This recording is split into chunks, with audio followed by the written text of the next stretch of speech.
Hello, my fine and gentle listeners. Let me turn this music off. How are you today? I'm doing great. This is Jim the Keys Bartender coming to you from Key Largo. Alive again, right? Boy, Jim's doing a lot of live. What's it really matter? You're not really listening? Well, they're listening to it after the fact, so it really doesn't matter. But every so often someone does listen. So call me an asshole for doing this. You're an asshole! But I like doing this. I don't have it. I like not having the point of no return. And we're going to talk about it today. I even forgot right now. I just wrote it down. I want to talk about just society in general and everything. But we're in the Keys. It's kind of a overcast day here. It happens every so often. I'm sure it's going to be sunny eventually. It keeps things cool here. I know in the rest of the country, holy shit. And even in Europe, they've got heat waves going on. What's this about? It's like the earth is warming up.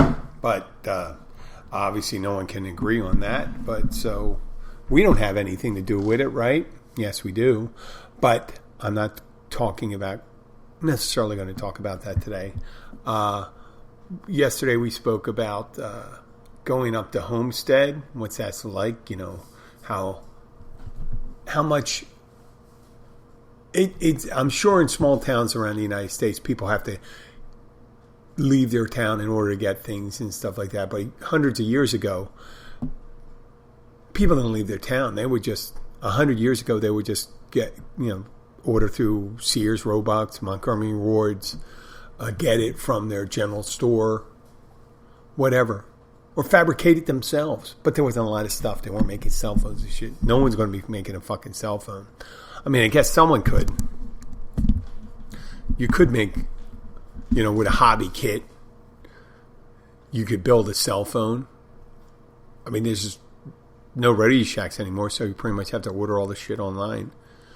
But there's people out there that could do stuff like that. But, yeah, the more complex things get, the harder it is to get it locally, right?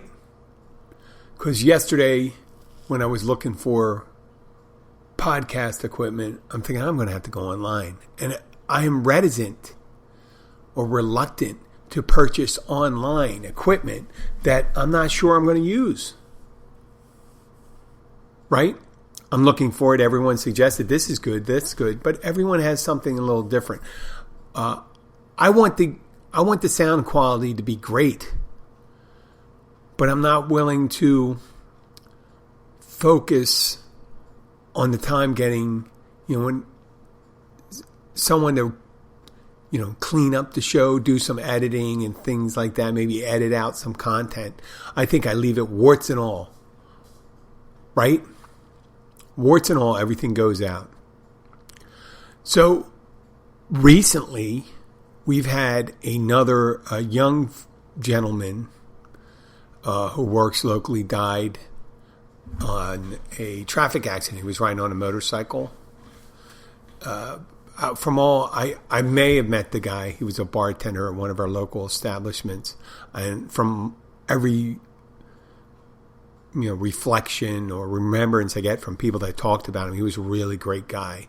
And it's sad. He was a young guy. He was like 25, 26, and died on a motorcycle. And a comment was made that kind of resurfaced. And this does not apply to him. I do not know the circumstances of his death other than that he was on a motorcycle. So I'm not saying that. But about a little over 5 months, maybe 5.5 months ago, we had a death of another local person who was traveling at a high rate of speed on a motorcycle in Rock Harbor, which is directly south of Key Largo before you get into Tavernier and on the chain of islands here. Now, this is replicated across the world. This guy was going at a high rate of speed, confirmed by Monroe County.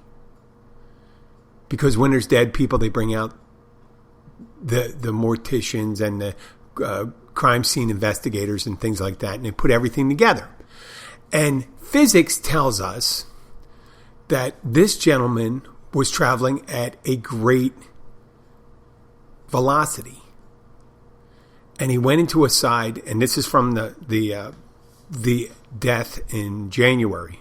3 people, because the motorcyclist was going at a high rate of speed, could be or could not be have been doing a wheelie while he was doing, which is incredible. But the person was crossing the break in a highway going into a condo complex, and they weren't quite across it.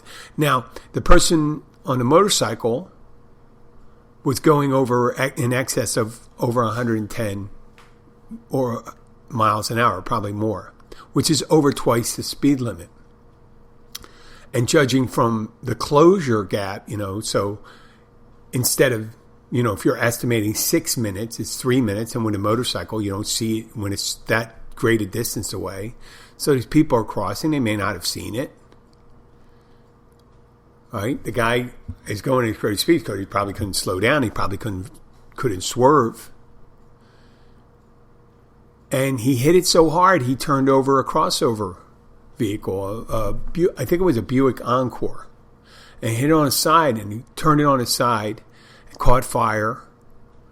And I've said it several times, but after it caught fire, the 2 people in the front seat died and the person in the back seat died. They couldn't find a motorcyclist. They just knew a motorcycle hit the side of it. And then they realized after a little study that the motorcyclist was in the back seat of the crossover. Yes. So that part of it, that explanation, so, well, how did he get inside it? Well, because he was going so fast, he hit it. Now, what happened subsequently that we heard that the people that were staying in condo were not that well known. The people that died just trying to get into the entrance of the condominium. No one really did a remembrance for those people, but they were talking about the guy on the motorcycle, and a big whitewash campaign went on. Just the whitewash, just drop it. No further investigation. There was a report in the crime in our local paper, which I say is almost like a non-paper. They don't do any follow-up. And you don't hear about what happened. They don't go into any details because it would probably paint the local in a bad light. And the same thing happened a couple of weeks later with a woman in a car, and they actually had visual evidence of this woman going over 100 miles an hour and hitting an electrical pole about 1 mile north on the same side of the road. And she hit a concrete electrical pole so hard that her body was found in several pieces. But they didn't follow up on that too. They just hear this woman did it. She was from Key West, and they didn't go in any further depth of what the background story was, which is what is news about. People say, well, you should mind your own business. Well, why the fuck do you have a newspaper if you're minding your own business? I'm looking at the newspaper right here today, and we'll talk about that too. The newspaper is opposite of minding your own business. If there's newspapers in the news, you put news in it, and someone's death occurs, maybe because it was a suicide, but this lady in the car, that killed herself, she could have very well taken someone else out if she wasn't careful. And the guy in the motorcycle, he killed two people because of his actions. I'm certain of it because they didn't talk about it anymore. They didn't talk about the people because they didn't give a shit. Locally, people didn't really contribute any force of emotion for the 2 people that died. So they must have been from outside the area. And the guy on the motorcycle was in it. So subsequently, months later, we talk about this, because you hear about people driving very aggressively. And it happens with motorcycles a lot, with these crotch rockets, they call them, or rice rockets, Japanese bikes, and they're built for speed. They are built for speed. That's what they are. They're not built for cruising. They're built for speed. Being even a position that you're riding in isn't something you can sustain for 20 hours. You could, but it's going to kill your fucking back. So this guy starts, one of our locals, a friend of mine, he starts talking. I mentioned something about it, and he said that guy was not speeding. Those people pulled out in front of him. And I said, if he wasn't speeding, the physics of the accident would not have occurred. It could have been an explosion, still could have been an explosion, but the body of the motorcyclist would not have found its way into the car. He would have been flattened on his side. And the force of it knocking, you can get it. Someone say, well, how much force do you need to turn a vehicle over when they're, a motorcycle weighs a certain amount and a vehicle weighs a certain amount. How much force does it take? And they can directly backtrack that to the amount of force, and they can tell what was the collision. Because if there was no head-on, let's say from the vehicle, there was no propulsion going towards it, or velocity towards the motorcycle, all of it was from the motorcycle, all the kinetic force was from the motorcycle, then they can tell you exactly, with the weight of the guy and the weight of the motorcycle, and they can tell you exactly how fast that would take within a couple miles an hour, maybe 5 or 10, that what it took for that accident to have that kind of impact. So this guy started saying, well, it was the other people. I said, you cannot start blaming the fucking victims. And this was just about the one thing. It's not about motorcyclists. And I realize most motorcyclists are very cautious and very safe. And I see them all the time. It's like that thing I say, it's even less than 10% for motorcyclists. It may be like,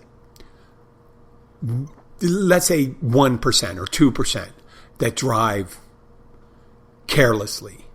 But that 1 and 2%, they make such a huge impact that people have they have an overblown sense of they must be half the motorcyclists out there are crazy. Not true. We have hundreds and hundreds of motorcyclists coming down here for thousands for Bike Week. And we have them for these poker runs. And they come down here all the time and you never see it. But every so often you do hear them.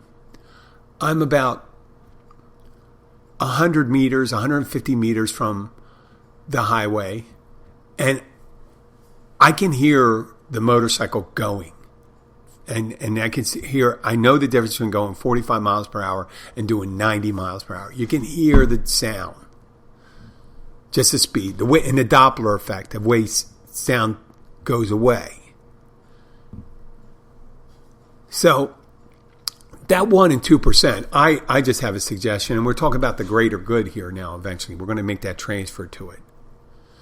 I believe anybody caught going in a manner, traveling in a manner that could kill somebody, it should be upwards of like almost assault, attempted assault,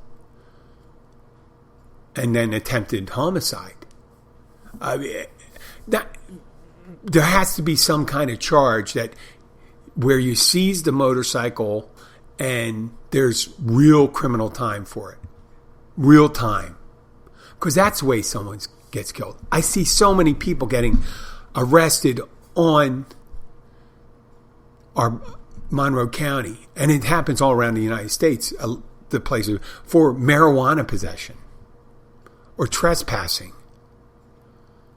right? Or some state law has to do with fishing, right? And they consider that serious, and it harms could harm our fisheries, it could harm our properties, trespassing and stuff like that. Well, how about threatening our lives, the greater good? Where is the greater good? If someone's going 120 miles per hour down the road, that will change your life. If a motorcycle hits the back of you going 60 miles, if you're doing 50 and they're doing 120 and they hit you from behind, that's as if they're hitting you at 70. Forget about hitting head on.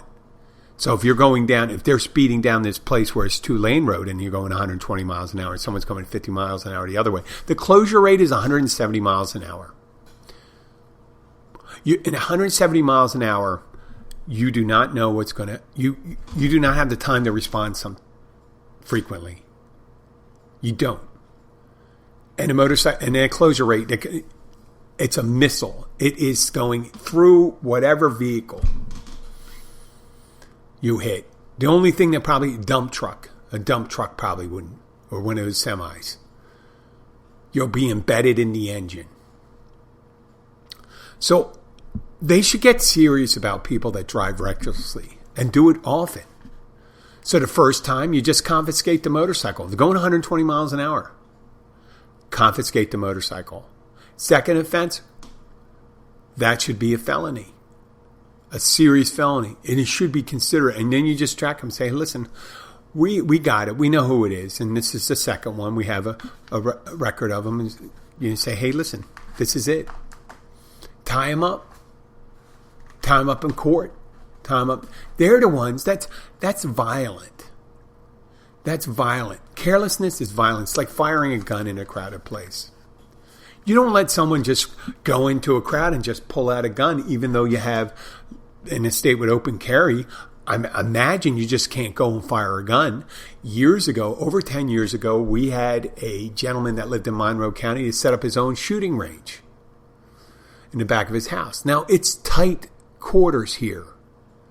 There's very few places where, there's no one there. Like, even if you had the ocean in your backdrop, you still have boats on the other side. So having a shooting range, this guy had one with facing the shooting range from his house was facing the canal. And there were other residences on the other, and he built up a berm or land as a backstop, which is all well and good. But that's if you decide to shoot, you don't misfire and go up, and it goes above the berm. People say, don't worry, I'm a good shot. What if you have a hiccup, a spasm, or whatever? You're firing in that direction. I wouldn't want someone to have a firing range on the other side of it, if I was on the other side of the count there. But the law at the time in the state said, and still says to this day, I imagine, that local rules cannot stop someone from building a firing range at their house. And this person did this for a little while until they eventually, I guess they had to stop, because there's not a million people doing it. Because, there's one out of 60,000 people. It's amazing we only had one. It's not everyone. See, like I said, it's not. We always think it's not everyone has a gun. I have a gun. Tons of people have guns. They don't do things stupid. Right? That's greater good. It's like background checks. Most people agree to background checks. Most people agree that elevators need to be certified. Right? In China, there was a recent accident, I think it was China, where they don't have that regulation thing. It's a communist country. It's funny when people complain about the nanny state and stuff and saying we're going to be communist and socialist. Well, in a lot of these countries that purport to be socialist, or especially extreme socialists like communist countries, they have very little regulation when it comes to regulation for the consumer and for the regular people. Like in the United States and all the capitalist Western democracies, you have public safety people that protect food. Like, if you think of the way food used to be processed in the United States, read, I think the first name is John, but Sinclair's novel, The Jungle, and it's about the meatpacking industry at the turn of the century, the 19th, 20th century. And it was crazy, if you think about it. I mean, a businessman and a well thought out politician thought, well, of course, a company would not put anything unhealthy in their food. Why would they? It's counterproductive. Capitalism means if you provide a good product and a safe product, then it'll sell well. Well, people didn't understand the motivation for profit extended to getting as much stuff out as possible and not worrying about things like rats and safety and spoilage. And all that came about by introduction of laws. Eventually came the Food and Drug Administration, the Agricultural Department, and things like that. And that was under Teddy Roosevelt, a Republican. That, we blame... We have a tendency to want to blame people and saying like this. I don't blame companies. Companies provide services and stuff like that. And companies become big. And they try to do things the most economic way. And they're fiscally responsible to the people, their owners or their investors. So it behooves them to have a lot of black in their reports. I don't mean black as in, it would be great, if everything was diverse and all that. I'm talking about profits. And less debits, right? Or losses. So you're looking for more profit. You have to reduce the thing that you don't make money off. And you don't make money off safety checks, cleanliness, and all those things. Though there is a business model in modern day America where people say, well, we're certain, like a restaurant or a food processing plant, this is what we do. And we're very safe. Like, let's say Chipotle, we always have 3 boxes of gloves for our people that are working there. Make sure that they fit and all this stuff. And there's non-latex gloves for the people that have latex allergies and all this stuff. Make sure they're wearing a mask and stuff. So you don't have foodborne illness. I just picked Chipotle out of my ass. But once you start seeing, we've seen horror stories of restaurants that have rats and pests and hygiene problems. And it's just one of these things people get wrapped up. If we didn't have these rules and we didn't have these checkups, there's abuse by the policing agencies or the agencies that oversee food production and stuff. There is abuse. But there's a reason why we have these agencies is because of the scarcity of accountability. And that extends, so it comes from when you every so often you have people that aren't beholden by that morals. Let's say morals where we don't want to harm people. But there's careless people. They let things slide. And it could be as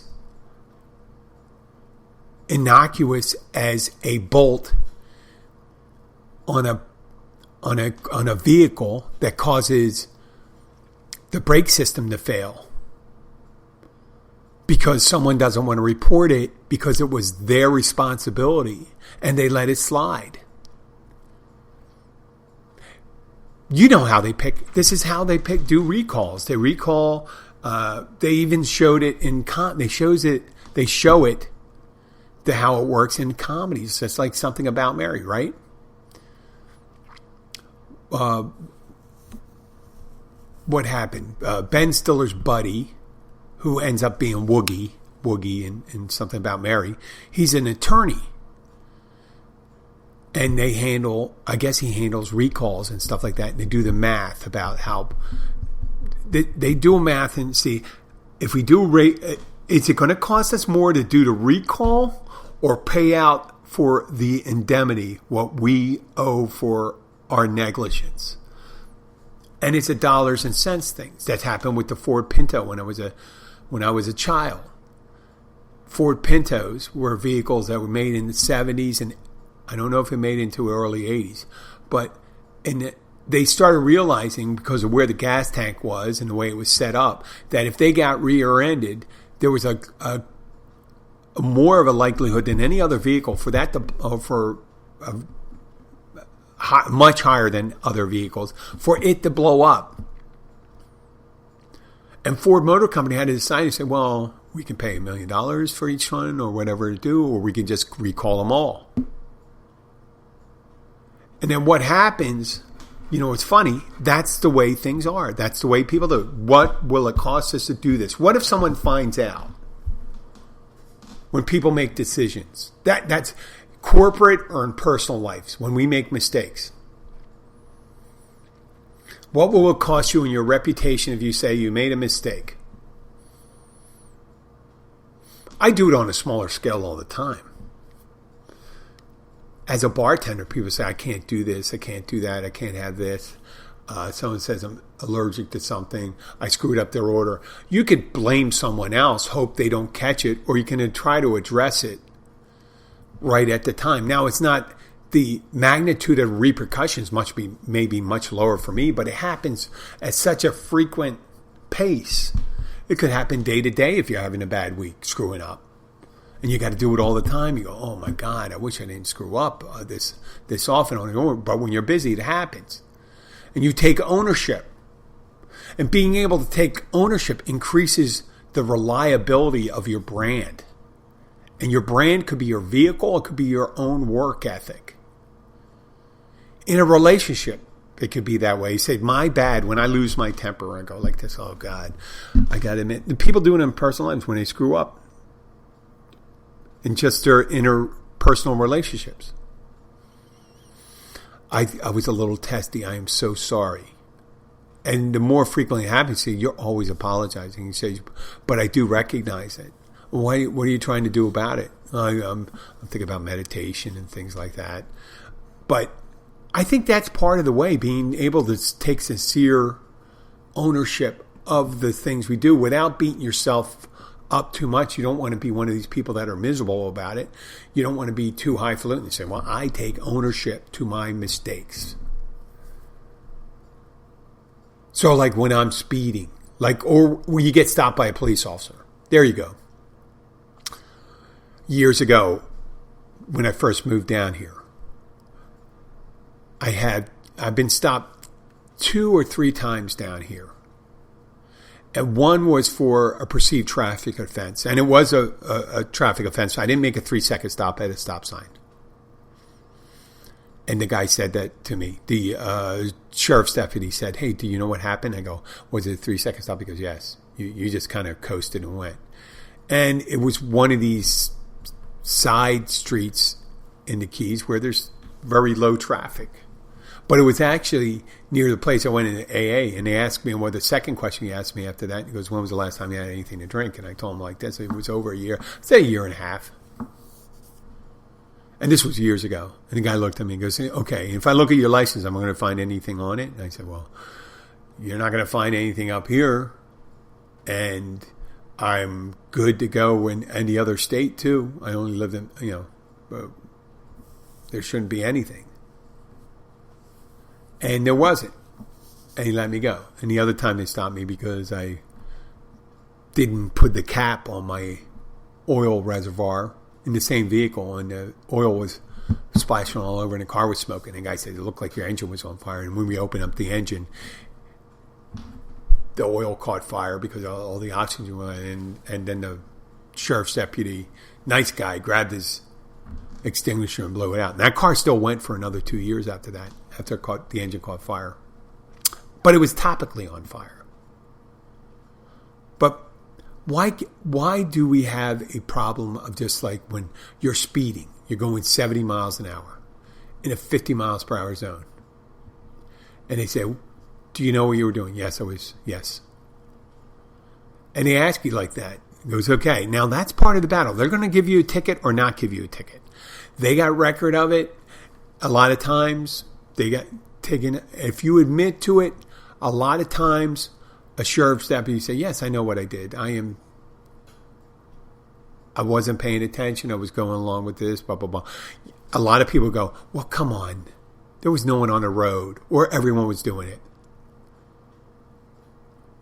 I was going along, and you might be able to say, I was going along with the flow of the traffic if you weren't passing anybody.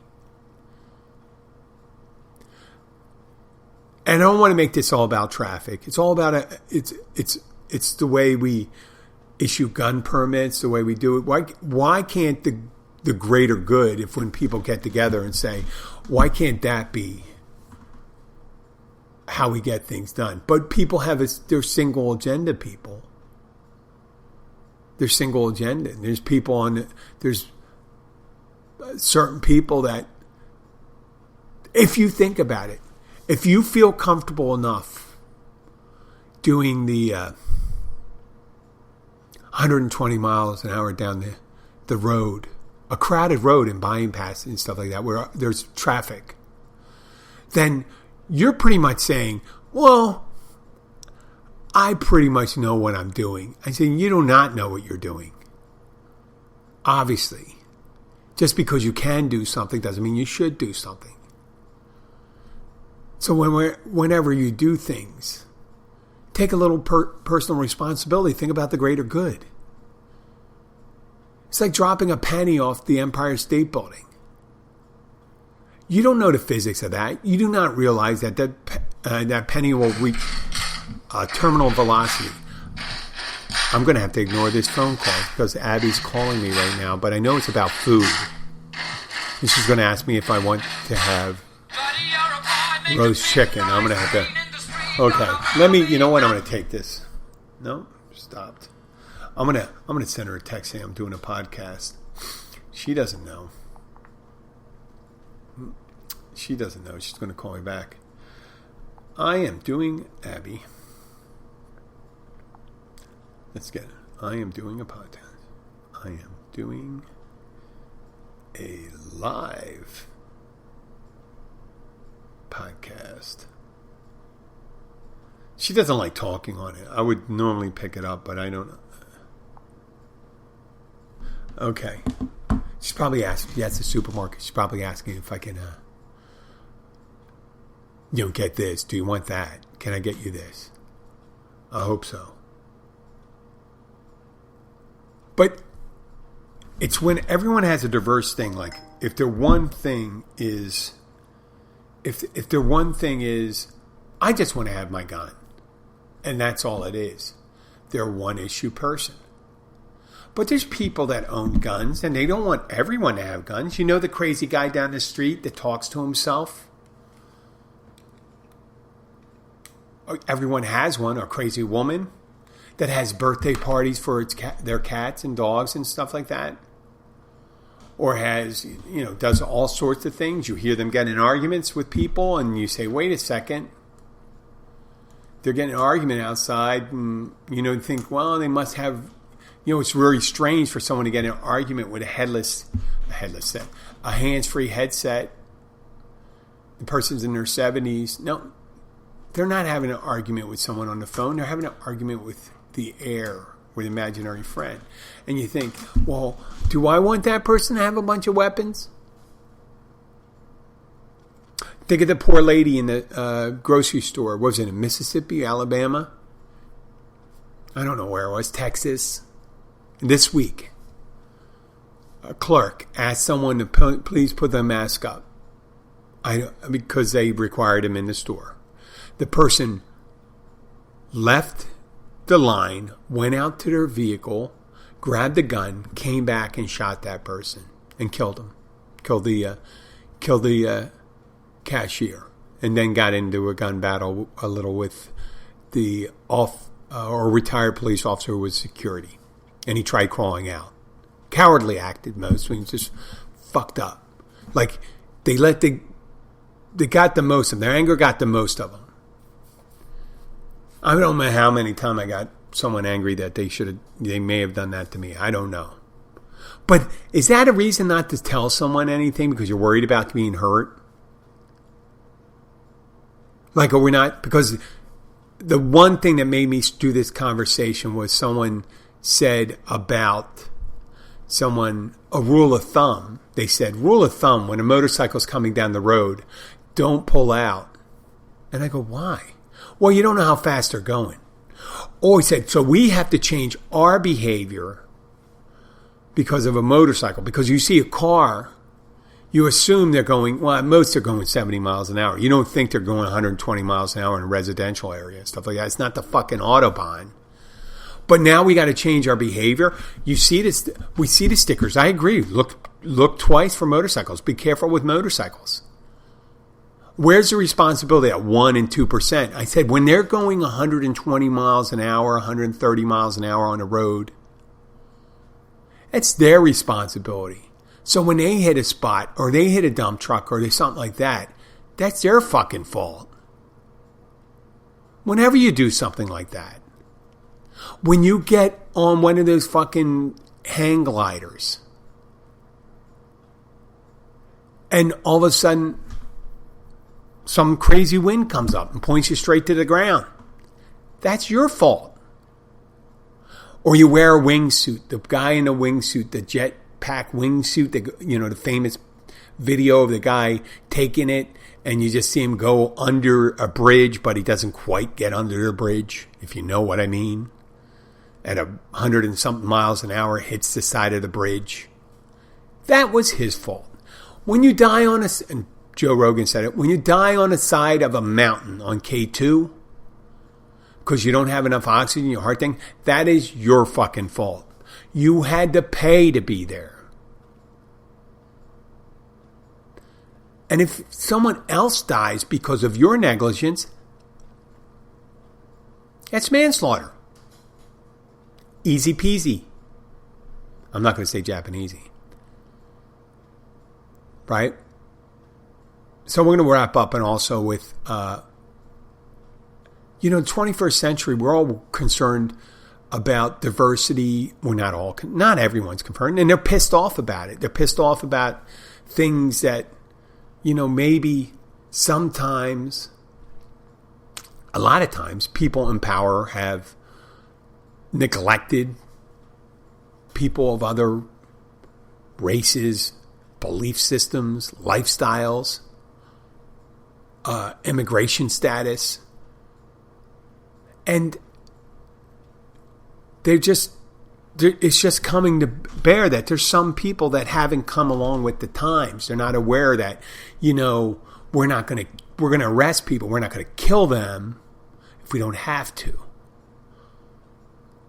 Like obviously, if someone's holding someone hostage and you got a sniper and stuff like that, well, we don't know what this guy's going to do.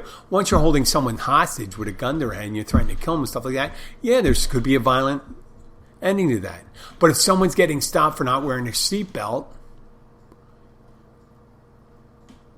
right? Maybe at that point you don't kill them. So it's a balancing act. Right? They're not saying, I believe Black Lives Matter. I believe police lives matter. I believe, though, that not all police officers should be protecting the bad police officers. And because of what bad police officers do does not paint all the police officers what they do. A lot of them, and I've come in contact with them, mostly are great guys. It's like the motorcyclist, 1% and 2%. It's like rapists. Yeah, men are typically, if they're caught, if there's a rape going on, you don't think, well, was it a woman? No, you think it was a man. It doesn't mean all men are rapists. As a matter of fact, rapists are so prolific, they don't do it one time. They go and do it multiple times. It's just their thing. It's wrong. They should go to jail for it. But it's not all men. It's not I'm raised Catholic. You hear Catholic. I went to Catholic boys' school. People say, well, you're an altar boy. No. But you know what? Not every altar boy got assaulted. It was just turned out that some of the priests, very few priests, that did it serially, meaning they did it multiple times. They became, I guess, normalized to that in their head. They do that thing, and that's how I view it. And that's what these things are about when they bring it out. It's not about you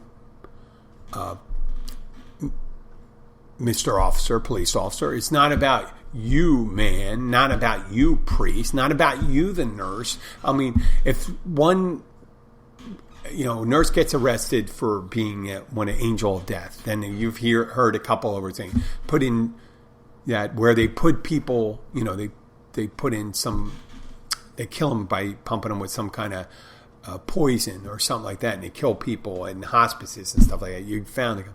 That doesn't mean all nurses are like that. Not all Boy Scout leaders.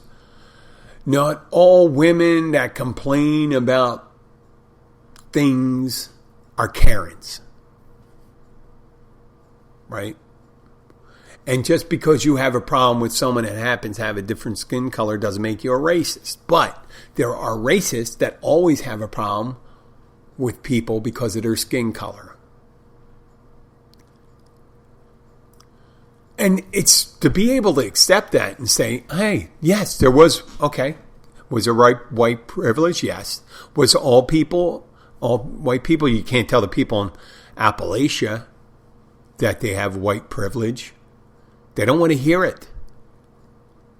Right? But there are white people that get away with a lot of shit. And there's people that get if you see it in the blogs down here, just the amount of people that are intoxicated on the roads down here, incredible. That they're still driving in the United States.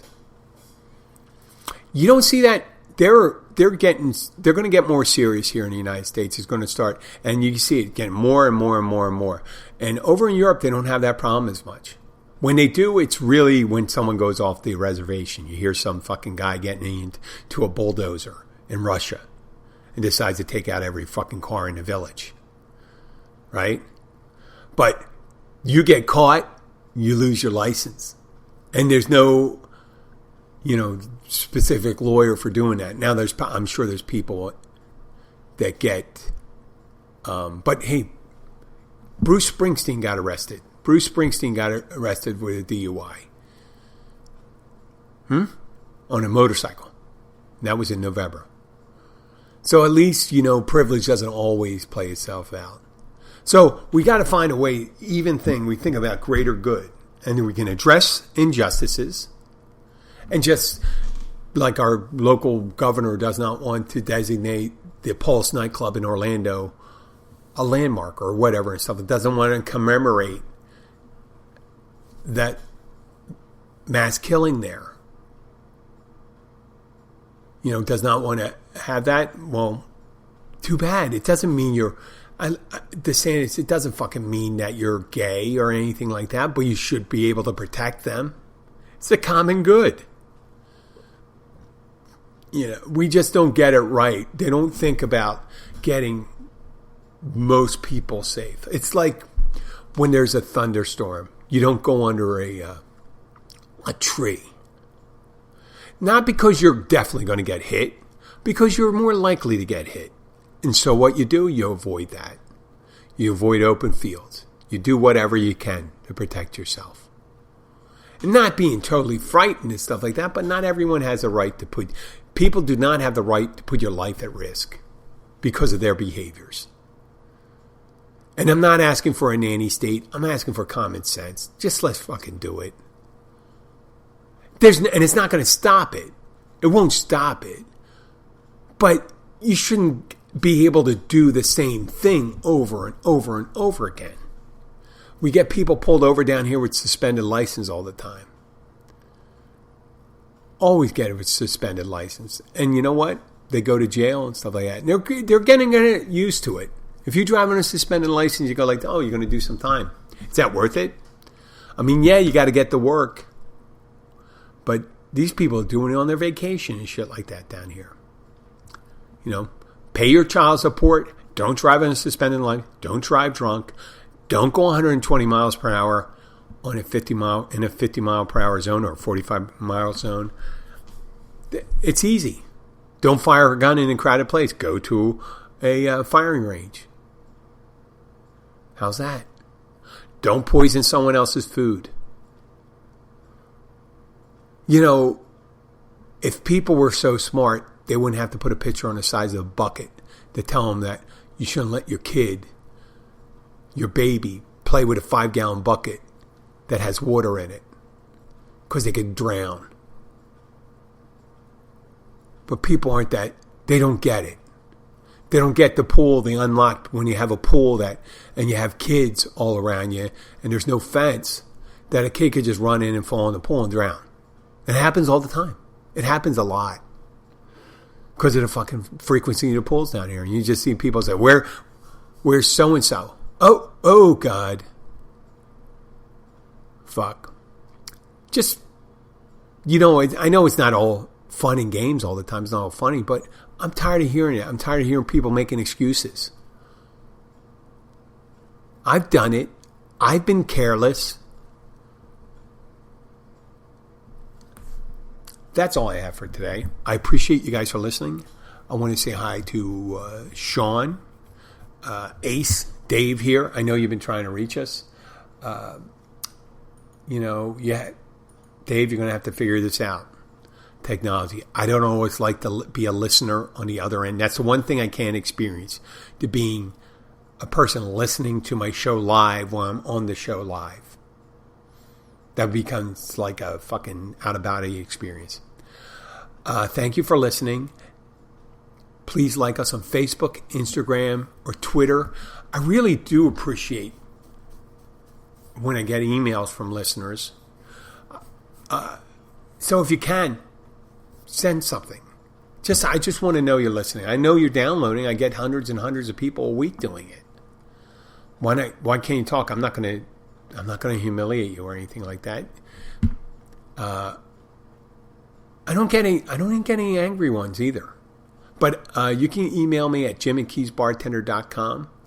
I'm going to be trying. We did Papa Joe last week. We had him on the show. So I'm going to be trying to, in an upcoming weeks, do more co-hosted shows. So till then, take care. And if you do come to the Keys, check us out at the Catch Restaurant at mile marker 102. And tell them the Keys Bartender sent you when you come in. Okay? Thank you very much and have a great day. Let's put that music on.